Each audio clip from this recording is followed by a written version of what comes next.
ఆంధ్రప్రభ భక్తి ఛానల్‌కి స్వాగతం. మనం ఈరోజు జూబ్లీ హిల్స్ వెంకటగిరి దగ్గర ఉన్నటువంటి శ్రీ వీరాంజనేయ స్వామి దేవాలయానికైతే వచ్చామండి. ఇక్కడ ఏంటంటే చాలా ఉపాలయాలైతే ఉన్నాయి. ఒక్క ఆంజనేయ స్వామే కాదు, శివుడు గానివ్వండి, అలాగే అన్నపూర్ణాదేవి గానివ్వండి, సుబ్రహ్మణ్యేశ్వర స్వామి, అయ్యప్ప స్వామి, అలాగే కాలభైరవ స్వామి ఇట్లాగా అన్ని ఉపాలయాలైతే ఉన్నాయి. అండ్ ఈ ఆలయం వచ్చేసరికి 60 సంవత్సరాల చరిత్ర ఉన్న ఆలయము. లోపలికెళ్ళి అన్నీ తెలుసుకుందాము. ఇంకా ఇక్కడ ఎలాంటి పూజలు నిర్వహిస్తారు, ప్రత్యేకమైన రోజుల్లో ఎలాంటి పూజలు నిర్వహిస్తారు, ఈ గుడి యొక్క విశిష్టత గురించి కూడా అన్నీ అడిగి తెలుసుకుందాం. మరి ఇంకెందుకు ఆలస్యం, లోపలికెళ్దాం రండి.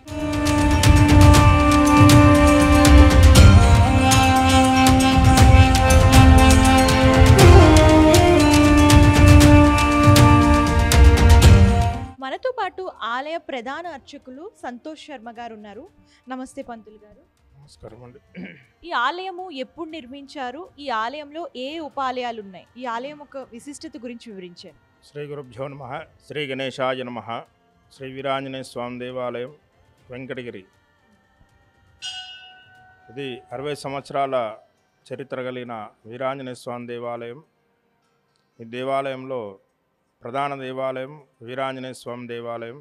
తదుపరి ఉపాలయాలు కాశీ విశ్వనాథేశ్వర స్వామి, శ్రీ అన్నపూర్ణాదేవి, హరిహరపుత్ర అయ్యప్ప స్వామి, సంతాన గోపాలకృష్ణ, తర్వాత షిరిడి సాయిబాబా, పద్మావతి అల్వేల్ మంగా సమేత శ్రీ వెంకటేశ్వర స్వామి, నవగ్రహాలు, వల్లి దేవసేన సుబ్రహ్మణ్యేశ్వర స్వామి, కాలభైరవుడు, ఈ ఉపాలయాలు ఈ దేవాలయంలో ఉన్నాయి. ప్రతిరోజు కూడా ఉదయమున అభిషేకాలు, అర్చనలు, పూజలు జరుగుతుంటాయి. ముందుగా ఆదివారం నాడు కాలభైరవుడికి ఉదయం 6:30కు అభిషేకము, తదుపరి అర్చనలు. ఈ కాలభైరవుడికి పూజ చేసినందుకు దృష్టశక్తులు, తర్వాత గ్రహ దోషాలు, ఏమైనా దోషాలుంటే తొలుగుతాయి కాలభైరవుడికి. అదేవిధంగా సోమవారం నాడు శివుడికి, కాశీ విశ్వనాథేశ్వర స్వామి ప్రత్యేకంగా అభిషేకం, రుద్రాభిషేకం ఉదయం 6:30కు, 6:30 నుంచి ఉదయం 11 గంటల వరకు అభిషేకాలు జరుగుతుంటాయి. ఈ కాశీ విశ్వనాథేశ్వర స్వామికి ప్రతి మాస శివరాత్రి నాడు కూడా మనకు గంగాహారతి ఉంటుంది. ప్రతి నెల మాస శివరాత్రి నాడు సాయంత్రం 7 గంటలకు గంగాహారతి ఉంటుంది. కాశీలో ఏ విధంగా జరుగుతుంటుందో ఆ విధంగా ఇక్కడ గంగాహారతి ఉంటుంది. తదుపరి మన వీరాంజనేయ స్వామి దేవాలయం.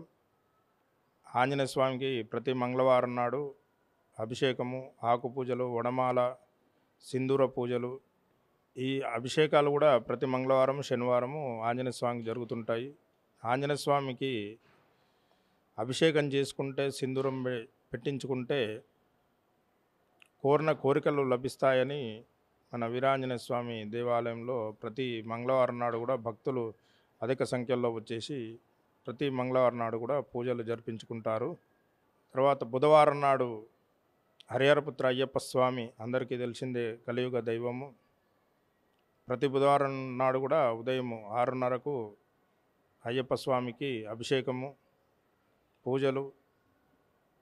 తర్వాత మండల దీక్షలు, అంటే నవంబర్ నుంచి ప్రతి మండల దీక్ష ప్రతిరోజు కూడా పడి పూజలు, భజనలు ఇవన్నీ కూడా నవంబర్ నుంచి డిసెంబర్ వరకు జరుగుతుంటాయి.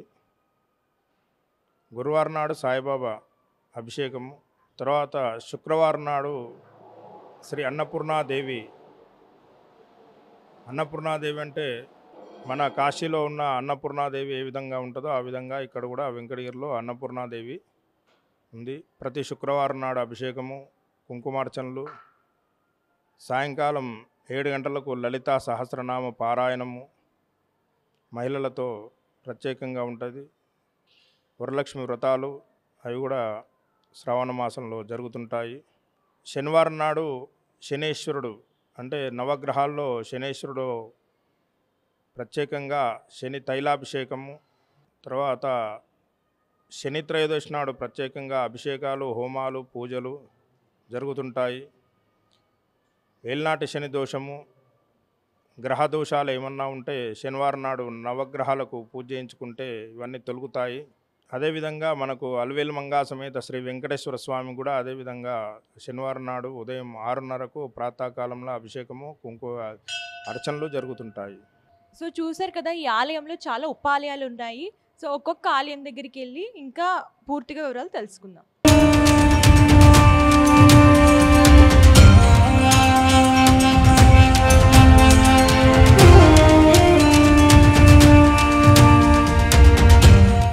శివునికి ఇక్కడ ఎట్లాంటి పూజలు నిర్వహిస్తారు? శివుని యొక్క విశిష్టత గురించి వివరించండి.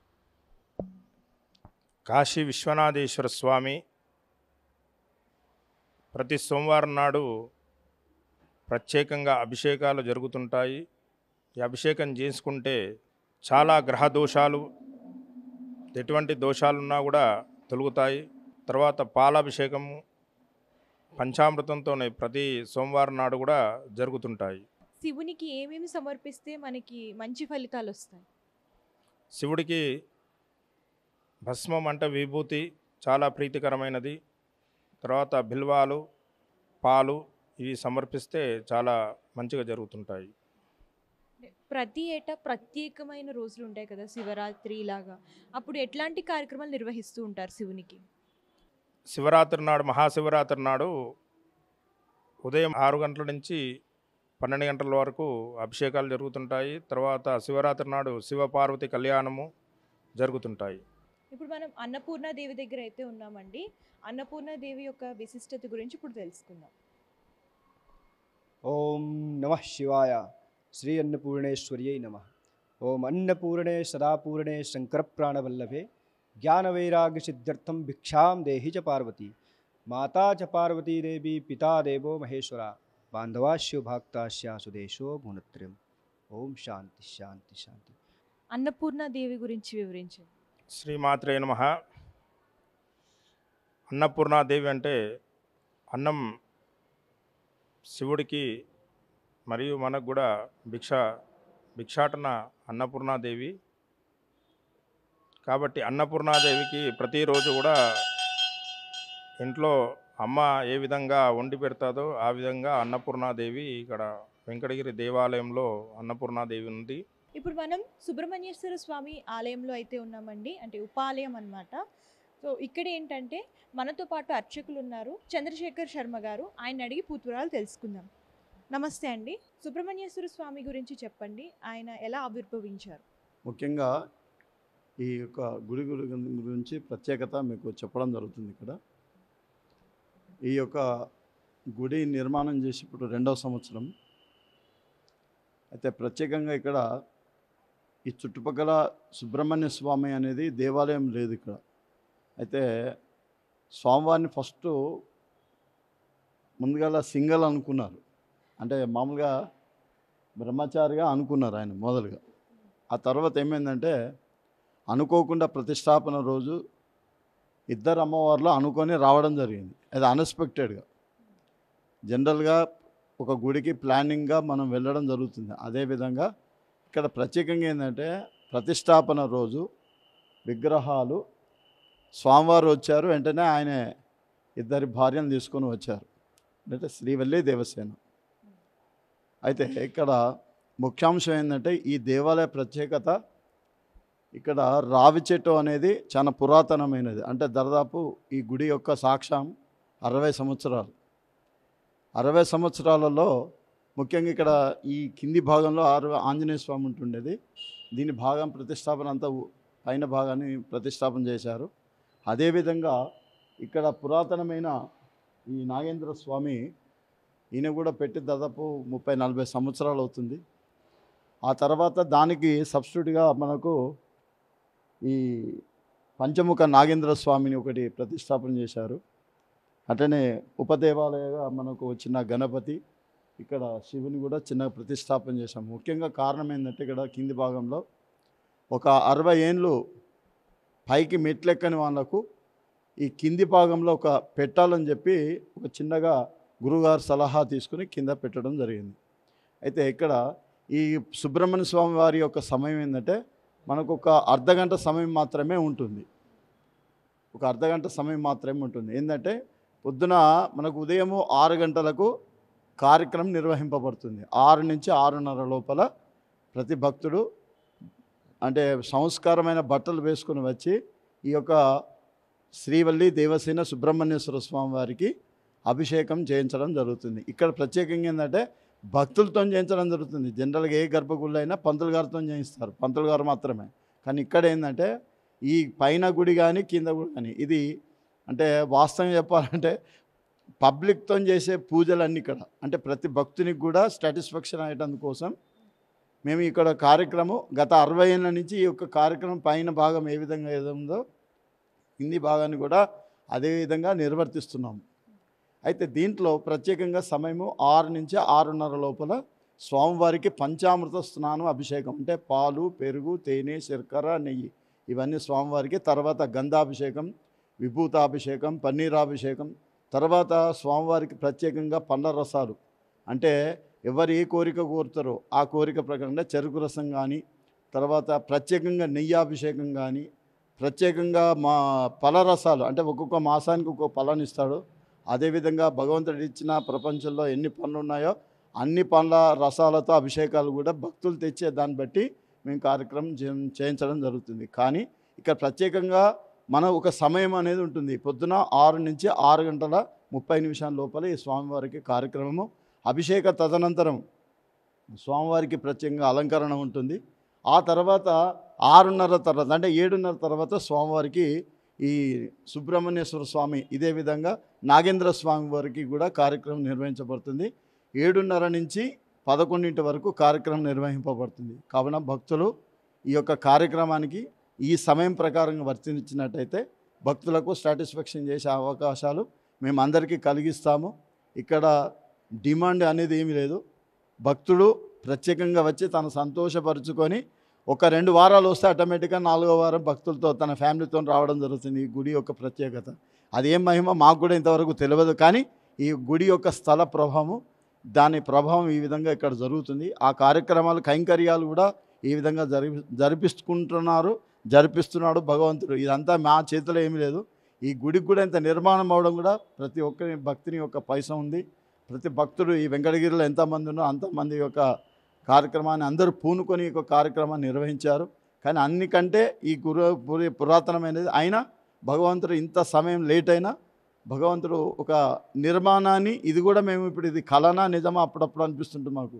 ఇది అంటే ఎవరు ఏ విధంగా ఏ స్థాయి ఏ టైంలో ఎవరు ఏమో తెచ్చిస్తారో తెలియదు. భగవంతుడికి స్వామివారికి అన్ని రకాలుగా ఆభరణాలు సౌకర్యాలు అన్ని విధాలుగా సౌకర్యాలు ఉన్నాయి. కాబట్టి ప్రతి భక్తుడు మన వెంకటగిరి కాలనీ నివాసుల వారి కాకుండా దూరం నుంచి అయినా ఎవరైనా ఈ యొక్క టీవీ ప్రేక్షకులు దర్శించిన వాళ్ళు వీక్షించిన వాళ్ళు ఈ యొక్క కార్యక్రమానికి మేము చెప్పే సమయం లోపల వచ్చినట్టయితే ఈ యొక్క సుబ్రహ్మణ్య స్వామికి సంతానపరంగా ఆరోగ్యపరంగా వివాహపరంగా అంటే కుజదోషం సంబంధించింది కానీ తర్వాత నాగదోష సర్పదోషం సంబంధించింది కానీ తర్వాత స్వప్న దోషాలు అంటే అప్పుడప్పుడు కొంతమందికి ఉదయం 4 నుంచి 6 మధ్య లేదా 1 గంట నుంచి 3 మధ్య అంటే సర్పాలు కాటు వేసినట్టు సర్పాలు మీదికి వస్తున్నట్టు ఇవన్నిటికీ కారణం కుజదోషము రాహుదోషము కేతుదోషము. ఇలాంటి ప్రతి వ్యక్తికి స్వల్పంగా అధికంగా కొన్ని జాతకాలు బట్టి ఉంటాయి. సరే ఏది ఏమైనా మనకు స్వామివారు కళ్ళల్లో పాములు కనబడితే వెంటనే స్వామివారికి సుబ్రహ్మణ్య స్వామి అభిషేకం చేసుకున్నట్టయితే ఆ స్వప్న దోషం అనేది తొలగిపోతుంది.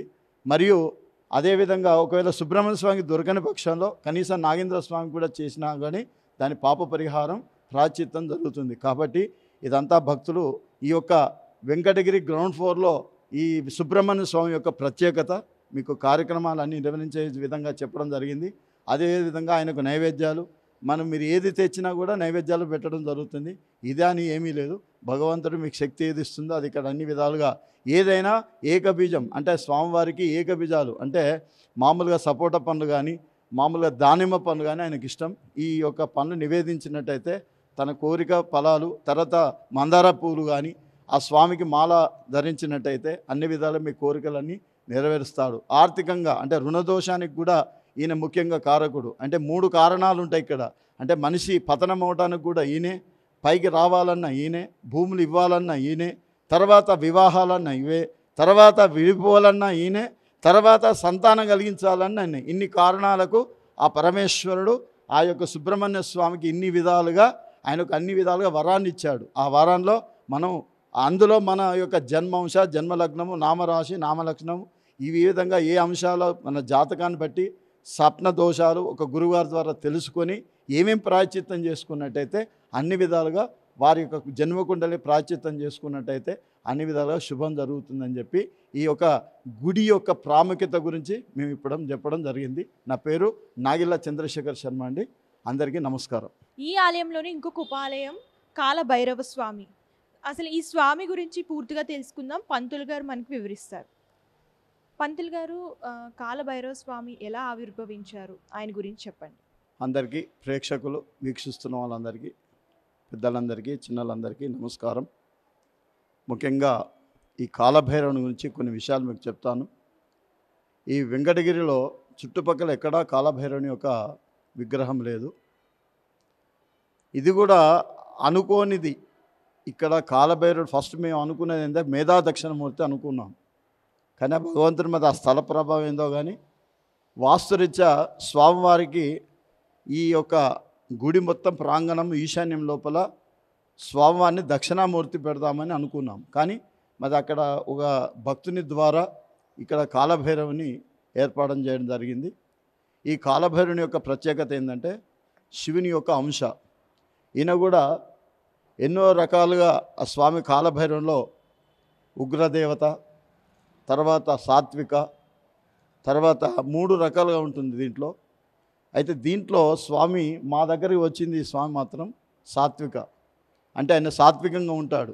అంటే మనం శంకరునికి ఏ విధంగా పంచామృతంతో అభిషేకం ఏ విధంగా చేస్తామో అదేవిధంగా ఈ స్వామివారికి కూడా పంచామృతంతోనే అభిషేకం చేయించడం జరుగుతుంది. దీంట్లో ప్రత్యేకత ఏంటంటే స్వామివారికి ఎవరు ఏ కోరికలు కోరి చేసుకుంటారో నవగ్రహాలలో కూడా ముఖ్యంగా శని భగవానుడు, గురు భగవానుడు, ఈ 2 గ్రహాలకు పాపగ్రహాలు నడుస్తున్నప్పుడు కూడా ఈ కాలభైరవుని యొక్క అనుష్ఠానం చేసినట్టయితే తప్పకుండా ఆ యొక్క గ్రహాల యొక్క దోషం అనేది కూడా జరుగుతుంది. కానీ ఇక్కడ స్వామివారికి ముఖ్యంగా సంతానపరంగా, తర్వాత రుణపరంగా, ఆరోగ్యపరంగా కూడా ఈయన కొన్ని బీజాక్షరాలతో మూలమంత్రాలు ఉంటాయి. ఈయన ఏదైనా ఉపాసన చేసినట్టయితే ఈ స్వామివారికి ప్రత్యేకంగా ఉంటుంది. అది కూడా గురుముఖంగా నేర్చుకోవాలి. ఆ గురుముఖంగా నేర్చుకున్నట్టయితే ఆ భగవంతుడు మనకు ఏ విధంగా కూర్చుని జపం చేసి ఏ విధంగా మనం అనుష్ఠానం చేస్తామో అంతకంటే ఇంకెక్కువ, అంటే 100కు 100% దాని పవర్ ఉంటుంది. అయితే ఈయనది ఎట్లా ఉంటుందంటే లీలలు తెలియకుండా మెరాకిల్ జరుగుతాయి మనకు కరెక్ట్గా అనుష్ఠానం చేస్తే. కానీ సరి అయిన గురువు, సరి అయిన అనుష్ఠానం నేర్చుకున్నట్టయితే తప్పకుండా స్వామివారి యొక్క అనుగ్రహం కలుగుతుంది. కాబట్టి ఈ స్వామివారికి ఇక్కడ ప్రత్యేకంగా ప్రతి ఆదివారం ఇక్కడ అంటే ప్రత్యేకంగా పూజలు వెంకటగిరిలో ఈ గ్రౌండ్ ఫ్లోర్లో ఉన్న కాలభైరవుని ప్రతిష్టాపన చేసిన మా గురుగారు ఇక్కడ ప్రతిష్టాపన చేసిన రోజు కొన్ని నియమాలు చెప్పారు మాకు. అదే అందరికీ మేము పబ్లిక్ అంతా అదే చెప్తున్నాము. ఇక్కడ ప్రత్యేకంగా ఆదివారం నాడు పంచామృతంతోనే అభిషేకం చేయించడం జరుగుతుంది దేవస్థానం. ఆ తదనంతరము ఆ స్వామివారికి నూతన వస్త్రాలు, తర్వాత స్వామివారికి వడమాల అంటారు. అందరు జనరల్గా వడమాల మన ఆంజనేయ స్వామికి వేస్తారు. కానీ ఇక్కడ ఏంటంటే ఈయన సాత్విక కాలభైరవుడు కాబట్టి ఆ స్వామికి ఏంటంటే ఏదైనా 9 వడమాలలు అభిషేకం తదనంతరము అలంకరణ అయినాక వేయడం జరుగుతుంది ఆ స్వామివారికి ప్రతి ఆదివారం. తర్వాత ఇంకొకటి ఏంటంటే ఇక్కడ అష్టమి తిథి కానీ అమావాస్య రోజు కానీ బూడిద గుమ్మడికాయతో దీపం కూడా అపమృత్యుంజయపోయేటట్టుగా కూడా కొన్ని దీపాలు పెట్టడం జరుగుతుంది. అది కూడా భక్తులకు కూడా ప్రేక్షకులు అప్పుడప్పుడు వచ్చి పెడుతుంటారు ఇక్కడ. కాబట్టి ఇక్కడ గుడి ప్రత్యేకత అంటే చుట్టుపక్కల ఎక్కడా లేదు కానీ ఇక్కడ ఏంటంటే సాత్విక కాలభైరవుడు. ఈయనకు అన్ని తీపి పదార్థాలే ఉండాలని చెప్పి మా గురుగారు చెప్పారు. మేము కూడా అదే చెప్తున్నాము. కానీ ఇక్కడ ఏంటంటే స్వామివారికి అనుష్ఠానం అనేది వెరీ ఇంపార్టెంట్. ఏదైనా చేసేది ఏ పూజ అయినా ఇక్కడ ఈయనకు ప్రత్యేకంగా 9 ఆదివారాలు కానీ 9 అష్టమి తిథులు కానీ 9 అమావాస్యాలు కానీ ఏదైనా 9 తీసుకోవాలి. 9 యొక్క కార్యక్రమాలు చేసినట్టయితే వారు అనుకున్న కార్యక్రమాలకు భగవంతుని యొక్క ఆశీర్వాదం తప్పకుండా ఆ కాలభైరవుడు అనుగ్రహం కలుగుతుంది. తర్వాత ఇంకొకటి ఏంటంటే వివాహం కాని పిల్లలు, ఆడపిల్లలు ఎవరైనా కానీ, మగపిల్లలు కానీ ఆడపిల్లలు కానీ కాకరకాయ కట్ చేసి 9 యొక్క దీపాలు పెట్టినా కూడా స్వామి యొక్క అనుగ్రహం కలుగుతుంది. అది కూడా మా గురుగారు చెప్పారు. కాబట్టి కాలభైరవుని యొక్క అనుష్ఠానం గురించి మాకు తెలిసినంత వరకు చెప్పాను. దీంట్లో పెద్ద పెద్ద మహానుభావులు ఉన్నారు, అందులో మాకు తెలిసింది మాత్రమే నేను చెప్పాను. ఎందుకంటే మేము కేవలం నాది శివాలయం సుబ్రహ్మణ్యం వరకే నా పని, మిగతా అంతా ఈ భైరవుని గురించి నేను ఎక్కువ దాని గురించి నేను వివరంగా తెలుసు. కానీ ఆయనకు నిత్య కైంకర్యాలు మాత్రం ప్రతి ఆదివారం రెగ్యులర్గా అభిషేకం జరుగుతుంది.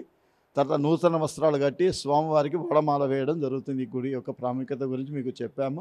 కాబట్టి ఇక్కడ పెళ్ళి కానీ ఆడపిల్లలు కానీ మగపిల్లలు కానీ ఎవరైనా స్వామివారికి ఆదివారం అంటే పట్టువారం ఉంటారు దీన్ని, ఆదివారం ఏ పని చేసినా 9 ఆదివారాలు, అందులో ప్రతి ఆదివారము కాకరకాయ 9 కట్ చేసి నెయ్యి పూవతులతోని దీపం పెట్టి స్వామివారికి కాలభైరవాష్టకం చదువుకున్నట్టయితే తప్పకుండా వాళ్ళ మనసులు కూడా నెరవేరుతాయి అని చెప్పి ఇది పెద్దలు చెప్పారు. కాబట్టి అది మీకు చెప్తున్నాను. ఈ విధంగా చేసుకున్నట్టయితే అన్ని విధాలుగా శుభం జరుగుతుందని చెప్పి ఈ యొక్క ప్రేక్షకులకు ఈ వెంకటగిరిలో జరుగుతున్న కైంకర్యాల గురించి కాలభైరవుని గురించి చెప్పడం జరిగిందండి. సో చూసారు కదా ఈ ఆలయంలో ఎన్ని ఉపాలయాలు ఉన్నాయో. సో మీకు శివుడు కానివ్వండి, అలాగే అన్నపూర్ణాదేవి కానివ్వండి, సుబ్రహ్మణ్యేశ్వర స్వామి కానివ్వండి, అలాగే కాలభైరవుడు కానివ్వండి, ఇలా చాలా ఉపాలయాలు అయితే ఉన్నాయి. మీరు ఇక్కడికి వస్తే కనుక అందరిని ఒకేసారి దర్శించుకోవచ్చు. అండ్ ప్రత్యేకంగా ప్రతిరోజు ప్రత్యేకమైన పూజలు నిర్వహిస్తూ ఉంటారు. అలాగే పండుగలు అంటే శివరాత్రి కావచ్చు, ఇట్లాంటి పండుగల సందర్భంలో ఇంకా ఘనంగా శివపార్వతుల కళ్యాణం కానివ్వండి, అభిషేకాలు కానివ్వండి, ఇలా అన్నీ కూడా మీరు చేయొచ్చు అనమాట. అండ్ ఈ గుడిలో ఉన్న ప్రత్యేకత ఏంటంటే స్వయంగా భక్తుడు అభిషేకం చేయొచ్చు. ఇది ఈ గుడిలో ఉన్న ప్రత్యేకత. ఇదండి ఇవాల్టి ప్రత్యేకమైన ఆలయం. మరొక ఆలయంతో మళ్ళీ కలుద్దాం. అంతవరకు చూస్తూ ఉండండి ఆంధ్రప్రభ.